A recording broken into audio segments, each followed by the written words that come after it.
Big boss Telugu season 8 లో రెండో వారం ఎలిమినేషన్ కూడా పూర్తయింది. మొదటి వారంలో బెజవాడ బేబక్క బయటికి రాగా రెండో వారం శేఖర్ భాష ఎలిమినేట్ అవుతాడని ఎవరూ ఊహించలేదు. ట్రెండింగ్ ప్రకారం నిజానికి రెండో వారం డేంజర్ జోన్లో పృథ్వీ, కిరాక్ సీత, ఆదిత్య ఓం ఉన్నారు. వీరి ముగ్గురి కంటే శేఖర్ భాషకు ఎక్కువగానే ఓటింగ్ నమోదవడంతో ఈ వారం సేఫ్ జోన్లో ఉండిపోయాడు. కానీ ఫైనల్గా తనే ఎలిమినేట్ అయ్యాడు. అయితే దీని వెనుక పెద్ద తతంగమే జరిగినట్టు తెలుస్తోంది.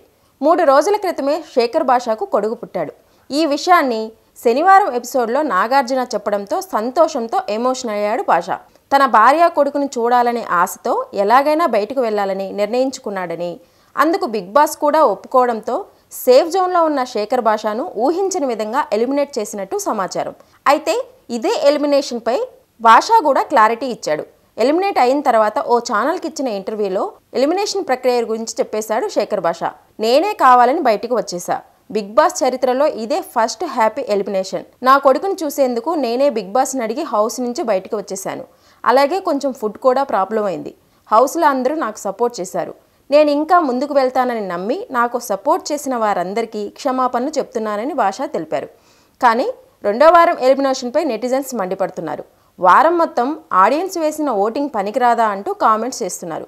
ఇన్నాళ్ళు హౌస్లో అసలైన ఎంటర్టైన్మెంట్ ఇస్తున్న శేఖర్ భాషను బయటకు పంపడంపై అసహనం వ్యక్తం చేస్తున్నారు.